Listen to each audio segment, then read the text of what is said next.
is dead.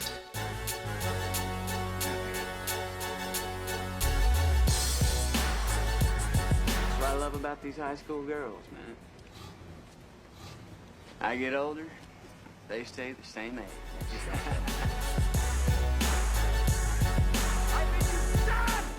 Honey! What? Where's my super suit?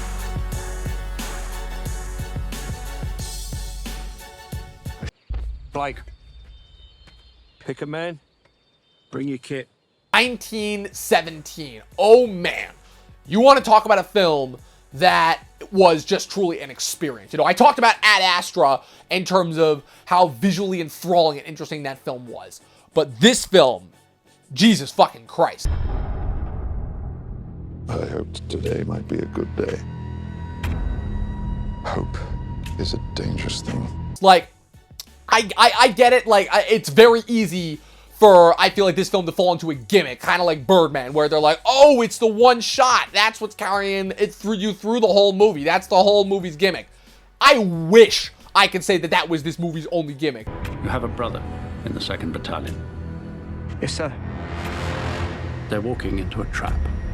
What Sam Mendes manages to do in this film in terms of really placing you in the environment, like with the sound design, the production design, the cinematography, the editing, and just everything involved. Like this, from a craft level, this is a perfect film. Like literally no joke. And I can't say that about any other film this year, just from a craft level and perspective. And it's funny because when I was seeing Sam Mendes do all of the promos, like it would come on and say like, oh, hi, I'm Sam Mendes, before all of the trailers. To finishing the last Bond movie, I wanted to try and find something that I've never done before.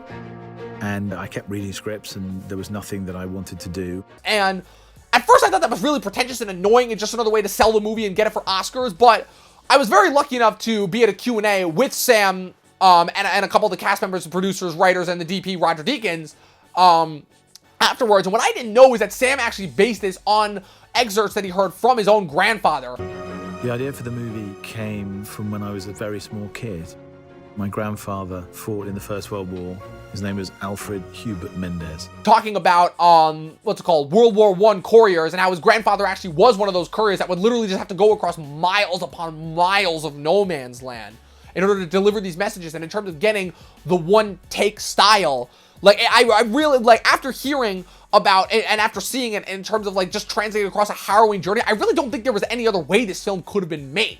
Like, if you do it the traditional, like, regular cutting, I feel like this just ends up becoming, like, a Saving Private Ryan, like another Saving Private Ryan ripoff, which sucks, and I don't want to take anything away from this film, but it really does make that much of a difference. Like, it's definitely a situation where the characters, the two lead characters portrayed by George McKay and Dean Charles Chapman, they may not be the most compelling, and I don't necessarily know if, particularly with Dean Charles Chapman, if he's the best actor for that part.